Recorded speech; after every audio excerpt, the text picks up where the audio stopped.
Hello दोस्तों, स्वागत है आपका हाईटेक कंप्यूटर ट्यूटोरियल के इस वीडियो में। इस वीडियो में आपको बताऊंगा सीबीएसई का सब्जेक्ट इंफॉर्मेशन टेक्नोलॉजी कोड 402 का चैप्टर 2 जो पार्ट बी से है। इसका टाइटल है adding graphics in a document. ठीक है, चैप्टर 1 का वीडियो मैं इससे पहले डाल चुका हूं। अगर उस वीडियो का लिंक आपको चाहिए तो इस वीडियो के डिस्क्रिप्शन में जाके ले सकते हैं। तो इस चैप्टर में सबसे पहले जो टॉपिक है वो है इंसर्टिंग इमेजेस, यानी अब जो राइटर विंडो है, writer window, Libra office writer window, इसमें कितने तरीके से इमेज को डाला जा सकता है, इंसर्ट किया जा सकता है एक इमेज को। तो वो 5 तरीके हैं जो आपके बुक में दे रखे हैं। पहला तरीका है inserting an image from A file. दूसरा तरीका है इंसर्टिंग ए स्कैन इमेज जो स्कैनर से स्कैन करके इमेज डालते हैं। तीसरा तरीका है inserting an image from the gallery. और चौथा inserting an image using drag and drop method. और फिफ्थ है inserting an image from the last one clipboard. ठीक है, इसको मैं क्लिपबोर्ड कर देता हूँ, लास्ट वाला मैंने रिपीट कर दिया था क्लिपबोर्ड। तो पहले मेथड को अपन 1 बाय 1 प्रैक्टिकल करके देखेंगे ताकि आपको इजीली इनके स्टेप्स याद हो जाए जब आपको एग्जाम में पूछा जाए। तो सबसे पहले पहला वाला method inserting an image from file. तो इसके लिए मैं पहले एक नई फाइल पे जाता हूँ। ठीक है, मैंने पेज का बैकग्राउंड ब्लैक कर रखा है ताकि आपकी आई साइड पे ज़्यादा जोर न पड़े। तो पहला वाला तरीका inserting an image from A file. तो इसके लिए मैं सबसे पहले किस में जाऊँगा, इंसर्ट मेन्यू में जाऊँगा। ठीक है, स्टेप आपको अच्छी तरह मालूम होना चाहिए। इंसर्ट मेन्यू में जाऊँगा, इमेज के अंदर जाऊँगा। ठीक है, इमेज ऑप्शन को सिलेक्ट करूँगा। इमेज ऑप्शन को सिलेक्ट किया, उसके बाद में सीधा मैं उस लोकेशन पे जाऊंगा जहां पे मेरा पिक्चर पड़ा है इस कंप्यूटर सिस्टम में। जैसे मैंने पिक्चर फोल्डर में मेरा पिक्चर रखा हुआ है, इसमें एक फोल्डर सेव्ड इमेज पिक्चर, यहाँ पे जाके मैं कोई भी एक इमेज को सिलेक्ट करूँगा और इंसर्ट करूँगा। जैसे ही मैं इंसर्ट करूँगा तो कर्सर पॉइंट में मुझे इमेज इंसर्ट होके मिल जाएगी।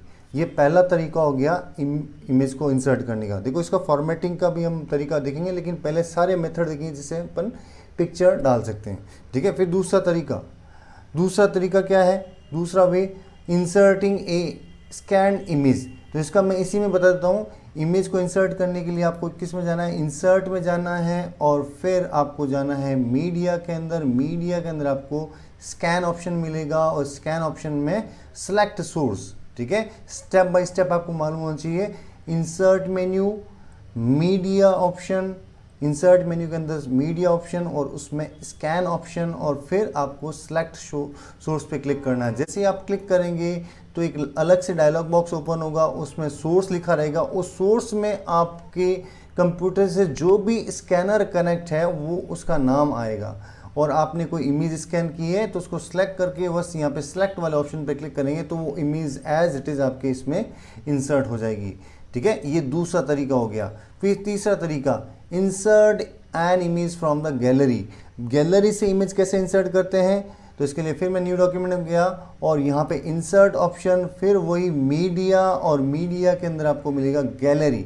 ठीक है, जैसे ही आप गैलरी को क्लिक करेंगे तो राइट साइड के अंदर एक डायलॉग बॉक्स ओपन हो जाएगा, पैनल ओपन हो जाएगा गैलरी का, जिसमें अलग अलग टाइप के कैटेगरी के आपको डायग्राम दिखेंगे। जैसे एरोस टाइप के चाहिए आपको, बीपीएमएन चाहिए, बुलेट्स चाहिए, डायग्राम चाहिए, फ्लो चार्ट चाहिए, आइकन्स चाहिए, नेटवर्क से रिलेटेड डायग्राम चाहिए, शेप्स चाहिए। तो कोई भी आप एक लेके कोई भी आप पर्टिकुलर कैटेगरी सेलेक्ट करके उसको ड्रैग एंड ड्रॉप कर सकते हैं। ठीक है, जैसे ही आप ड्रैग एंड ड्रॉप करेंगे पर्टिकुलर इमेज उसमें इंसर्ट हो जाएगी। जैसे मैंने अभी ये शेप डाली है। ठीक है, तो इस तरह से मैं तीसरे तरीके से इमेज को इंसर्ट कर सकता हूँ गैलरी से। ठीक है, नाउ नंबर 4th वे, चौथा तरीका क्या है, चौथा तरीका inserting an image using drag and drop method. Drag and drop method से कैसे करते हैं, तो ड्रैग एंड ड्रॉप मेथड के लिए मैं आपको लेके चलता हूँ। जैसे ये डॉक्यूमेंट ओपन है, ठीक है, इसके साथ में मैंने एक फोल्डर ओपन कर दिया जिसमें इमेज है। तो यहाँ से कोई भी इमेज को मैं ड्रैग एंड ड्रॉप, जैसे मैंने इसको सेलेक्ट किया और ड्रैग एंड ड्रॉप जैसे ड्रॉप किया तो ये इमेज सीधा इस फोल्डर से इस सॉफ्टवेयर में आ गई। तो ये मेथड है ड्रैग एंड ड्रॉप। ठीक है। इसमें आपको कोई भी मेन्यू में नहीं जाना, बस आपको ठीक सॉफ्टवेयर की विंडो के बाजू में दूसरा वाला सॉफ्टवेयर या जो फोल्डर है उसको खोलना है और ड्रैग एंड ड्रॉप कर सकते हैं आप, ठीक है। इस तरह से ये चौथा तरीका। फिर आखिरी तरीका इन इमेज को इंसर्ट करने का। आखिरी तरीका क्या होता है, ठीक वैसे ही मैं वापस फोल्डर में जाऊंगा जिसमें इमेज है, ठीक है, जिसमें इमेज है। यहाँ पे क्या करूँगा, मैं राइट क्लिक करूँगा इमेज के ऊपर और कॉपी करूँगा, ठीक है, कॉपी करूँगा। जैसे ही मैं कॉपी करूँगा तो ये इमेज कॉपी होके कौन सी मेमोरी में गई है, क्लिपबोर्ड मेमोरी में। कहाँ पे गई है, क्लिपबोर्ड मेमोरी में, ठीक है। अब मैं जाके पर्टिकुलर सॉफ्टवेयर के अंदर जहाँ पे भी मुझे इमेज को रखना है वहाँ पे कर्सर पॉइंट पे राइट क्लिक करूँगा और पेस्ट करूँगा, तो क्लिपबोर्ड मेमोरी से यहाँ पे पेस्ट हो जाएगी। तो इस तरह से मैं 5 तरीके से इमेज को इंसर्ट कर सकता हूँ इस लिब्रा ऑफिस राइटर के अंदर। ये पांचों मेथड आपको प्रैक्टिकली अगर क्लियर होंगे तो आप एग्ज़ाम के अंदर आसानी से आंसर दे सकते हैं। तो इसी चैप्टर का नेक्स्ट टॉपिक मॉडिफाइंग इमेजेस, ठीक है।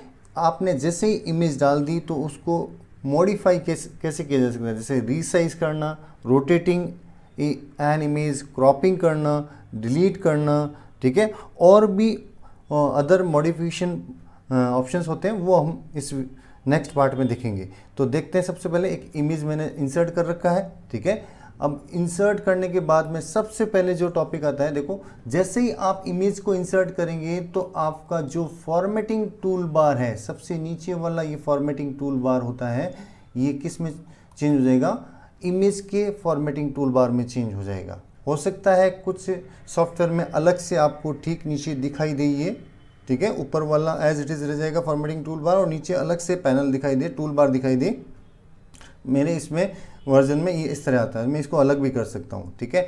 और उसके बाद में जो मॉडिफाइंग इमेज के टूल है वो यहाँ से स्टार्ट होते हैं। देखो यहाँ से आप स्टार्ट होते हैं, ये यहाँ से लेके यहाँ तक जो मॉडिफाइंग इमेजेस के टूल है वो हम एक बार देखेंगे। तो सबसे पहले जो टूल है वो है रीसाइज टूल। इमेज को रीसाइज कैसे किया जाता है, तो रीसाइज करने का सबसे अच्छा तरीका है, आप इमेज के ऊपर कॉर्नर हैंडल्स और साइड हैंडल, ठीक है, 4 कॉर्नर हैंडल होते हैं और 4 साइड हैंडल होते हैं। तो इनसे आप किसी भी एक हैंडल से इमेज को छोटा या बड़ा कर सकते हैं, बस आपको ड्रैग एंड ड्रॉप, ठीक है, रीसाइज करना। कोई भी साइड से आप इसको रीसाइज कर सकते हैं, चाहे आप कॉर्नर हैंडल भी ले सकते हैं और साइड हैंडल भी ले सकते हैं। इस तरह से आप इमेज को रीसाइज कर सकते हैं, ठीक है। फिर देखो नेक्स्ट अपन चलते हैं रोटेटिंग एन इमेज। इमेज को रोटेट करने का भी तरीका, कुछ वर्जन के अंदर जैसे ही अपन इमेज के अंदर एक बार क्लिक करते हैं तो इसके जो कॉर्नर हैंडल और साइड हैंडल है वो सर्कल शेप में चेंज होते हैं। मेरे वाले वर्जन में ये सर्कल शेप में चेंज नहीं हो रहा, मैं सीधा टूल से कर रहा हूँ, ठीक है। यहाँ पे जो टूल बार पे जो फॉर्मेटिंग टूल बार है इस पे रोटेटिंग वाले बटन है। तो जैसे ही मैंने इमेज को सिलेक्ट किया और मैं इसको 90 डिग्री रोटेट किया, ठीक है, फिर 90 डिग्री राइट रोटेट, फिर 90 डिग्री राइट रोटेट, ऐसे मैं इसको रोटेट कर सकता हूँ, ठीक है। और मुझे लेफ़्ट साइड में करना तो लेफ़्ट साइड में कर सकता हूँ। आप इसकी प्रॉपर्टी में जाके आपको जितने एंगल में रोटेट करना है उतने एंगल में रोटेट कर सकते हैं। बस आपको प्रॉपर्टी पे क्लिक करना है और यहाँ पे आपको इमेज टिप पे जाना है और इमेज टिप पे देखो यहाँ पे ठीक नीचे ये एंगल वाला ऑप्शन दे रखा है। यहाँ पे आप डायरेक्टली 1 से लेके 360 डिग्री तक वैल्यू डाल सकते हैं या फिर इसको नीडल को आप अपने पॉइंटर से घुमा भी सकते हैं। जितना घुमाएंगे उसी एंगल में इमेज रोटेट हो जाएगी। तो इस तरह से आप इमेज को रोटेट कर सकते हैं। फिर देखो next cropping an image. Image को क्रॉप करना क्या कहलाता है, क्रॉपिंग क्या होती है, क्रॉपिंग मतलब अनवांटेड पोर्शन को अपन हटा देते हैं चारों तरफ से, ठीक है, स्क्वायर शेप में। जैसे ही मैं इसको क्रॉप करूंगा, देखो क्रॉप वाला ऑप्शन आपको ठीक टूल बार के अंदर यहाँ पे दिखेगा। इस क्रॉप बटन को जैसे ही क्लिक करेंगे तो सारे हैंडल पे आपको कॉर्नर और साइड हैंडल पे एक बॉर्डर टाइप का दिखाई देगा शॉर्ट, उसको आपको ड्रैग एंड ड्रॉप करना। जितना आप इसको अंदर लेंगे वो वाला पोर्शन हटता जाएगा, ठीक है, वो वाला पोर्शन हटता जाएगा। जैसे मैंने यहाँ पे ये तीनों गिलहरियों को ही दिखाया है, तो ये तीनों ग्लोरी को अलावा सारा पोर्शन मैंने हटा दिया। जैसे ही मैंने इसको क्रॉप किया, वापस क्रॉप पे क्लिक करना आपको। जैसे ही क्लिक करोगे तो ये क्रॉप हो जाएगी, ठीक है। फिर देखो next, deleting an image. Image को डिलीट कैसे किया जाता है? बस सीधा आपको डिलीट बटन को प्रेस करना है जो कीबोर्ड पे होता है, तो आपकी इमेज डिलीट हो जाएगी, ठीक है। अब इसी में नेक्स्ट पार्ट, इमेज को मॉडिफाई करने के और ऑप्शन, यानी इसमें मोर मॉडिफिकेशन ऑप्शंस होते हैं जो इमेज टूल बार पर पाए जाते हैं फिल्टर के अंदर। वो 11 ऑप्शन होते हैं, invert, smooth, sharpen, remove noise, solarization, edging, posterize, pop art, charcoal, relief and mosaic. ये क्या करते हैं? इमेज को किसी न किसी तरीके से इफेक्ट करते हैं और उसका लुक चेंज करते हैं। तो वन बाय वन हम अप्लाई करके देखेंगे और देखेंगे कैसे चेंजेस होता है। इनका नाम आपको ध्यान होना ज़रूरी है, ये आपको एग्ज़ाम में पूछे जा सकते हैं। कोई नाम भी पूछा जा सकता है कि कोई भी 4 मॉडिफिकेशन या फिल्टर ऑप्शन बताएं जो इमेज पे अप्लाई हो सकते हैं, ठीक है। या आपको एक ऑब्जेक्टिव क्वेश्चन में दे दिया बहुत सारे नाम और नीचे all of the above option दे दिया, तो आपको सारे 11 नाम याद होने चाहिए। तो देखते हैं हम इसको कैसे अप्लाई करते हैं किसी भी इमेज पे। तो जैसे मैंने ये इमेज इसको सिलेक्ट किया, सिलेक्ट करने के बाद में आप यहाँ पे देखेंगे ये फिल्टर बटन होता है इमेज टूल बार के अंदर। इमेज टूल बार के अंदर, ड्राइंग टूल बार के अंदर ये फिल्टर बटन होता है। तो फिल्टर बटन पे जैसे ही आप क्लिक करेंगे तो एक ड्रॉप डाउन लिस्ट ओपन होगा और उसमें आपको 11 अलग अलग तरीके के छोटे छोटे आइकन्स दिखाई देंगे। वो इसी सीक्वेंस में है जो सीक्वेंस मैंने लिखी है। तो सबसे पहले इन्वर्ट क्या करता है? ये कलर को जस्ट अपोजिट कर देता है, ठीक है। जो कलर है उसके मैकेनिज्म के अकॉर्डिंग जस्ट अपोजिट कर देता है। रेड है तो ग्रीन, ब्लू है तो येलो, यानी इस पिक्चर में जो कलर है उनको अपोजिट नहीं करता है, जो कलर मैकेनिज्म के अकॉर्डिंग अपोजिट कलर है उनमें कर देता है, ठीक है। फिर नेक्स्ट वाला ऑप्शन स्मूथ क्या करता है?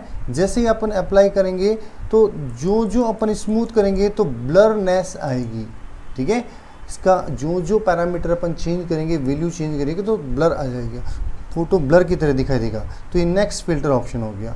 फिर देखो थर्ड फिल्टर ऑप्शन शार्पन को आप जैसे क्लिक करेंगे, जैसे क्लिक करेंगे इस पिक्चर के अंदर आपको कुछ चेंजेस दिखाई देंगे, हो रहे चेंजेस, ठीक है। इस तरह से आप पिक्चर के अंदर एक कॉन्ट्रास्ट जो बढ़ रहा है वो आप देख सकते हैं, बढ़ता जाएगा।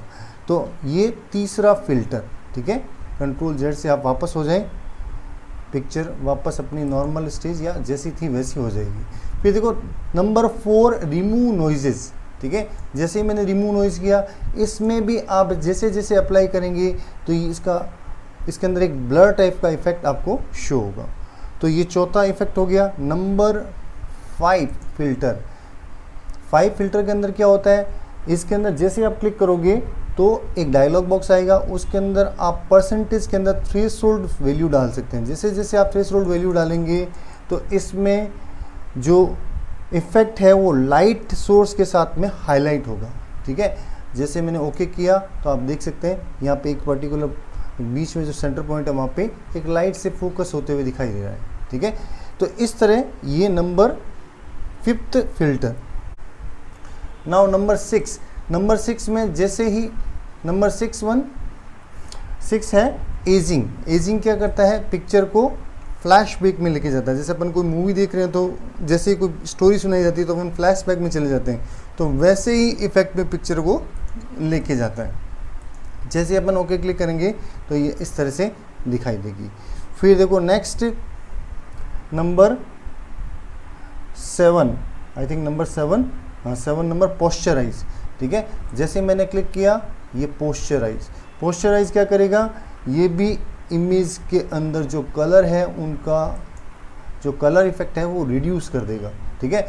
इसके अंदर भी एक डायलॉग बॉक्स ओपन होगा, जैसे आप वैल्यू चेंज करेंगे वैसे कलर का आपको इफेक्ट थोड़ा लाइट होते हुए दिखाई देगा। तो ये कलर को रिड्यूस करता है, ठीक है। फिर अपन नेक्स्ट चलते हैं। नेक्स्ट वाला इफेक्ट नंबर 8 पोप आर्ट में क्या होता है? पोप आर्ट के अंदर जैसे मैंने क्लिक किया इमेज फिल्टर पे गया और ये पोप आर्ट के अंदर गया तो यहाँ पे देखो पिक्चर एज ए पिक्सल की तरह सारे पिक्सल हाईलाइट हो जाएंगे और एकदम ब्लर के टाइप, यानी पिक्चर जैसे स्मज हो गई हो वैसे दिखाई देगी। ठीक है। फिर नंबर 9 में पिक्चर चारकोल फिल्टर के थ्रू चेंज होती है। जैसे मैंने चारकोल वाला ऑप्शन लगाया तो इसमें ब्लैक एंड वाइट कलर आपको हाईलाइट होते हुए दिखाई देगा। फिर नंबर 10 सेकेंड लास्ट रिलीफ के अंदर क्या होता है, पिक्चर एकदम टोटल वाइट फ्रेम में चेंज हो जाती है, जिसमें जो ऑब्जेक्ट होता है वो एक मिनिमम लाइन की तरह दिखाई देता है, ठीक है। ज़्यादा कलर नहीं शो होता है, सिर्फ एक ब्लैक शेड की तरह दिखाई देता है। तो ये जो इफेक्ट है वो कहलाता है रिलीफ। फिर अपन चलते हैं लास्ट वाला फिल्टर ऑप्शन जिसको बोलते हैं हम मोजेक में क्या होता है, मोजेक में भी पिक्सल, जितने पिक्सल इसमें जैसे आप क्लिक करोगे एक डायलॉग बॉक्स आएगा विड्थ और हाइट, तो विड्थ और हाइट में जितने पिक्सल आप लेते जाओगे उस में पिक्सल जो कलर पिक्सल होते हैं वो इस तरह अपने आप को हाईलाइट करेंगे, एक पिक्सल डॉट की तरह। स्क्वायर डॉट होता है पिक्सल का, तो वो एक स्क्वायर कह सकते हैं स्क्वायर शेप में सारे पिक्सल दिखेंगे और पिक्चर पूरा आपके लो कलर या फिर लो क्वालिटी वाला पिक्चर बन जाएगा और पिक्चर ऑब्जेक्ट भी सही तरीके से नहीं दिखेंगे। तो इस तरह से मैंने आपको 11 फिल्टर दिखाने की कोशिश की जो एग्ज़ाम के पॉइंट ऑफ व्यू से बहुत इम्पोर्टेंट है। तो इस चैप्टर का यानी चैप्टर 2 का पहला पार्ट मैंने पूरा कर दिया है, जिसमें मैंने आपको इमेज को कैसे डाला जाता है, ठीक है, लिब्रे ऑफिस राइटर के अंदर, और इमेज को मॉडिफिकेशंस के जो ऑप्शंस थे, चाहे वो रोटेटिंग हो, क्रॉपिंग हो और डिलीटिंग हो, और अदर मॉडिफिकेशन ऑप्शन जैसे फ़िल्टर, मैंने आपको ये 11 फ़िल्टर भी बताए।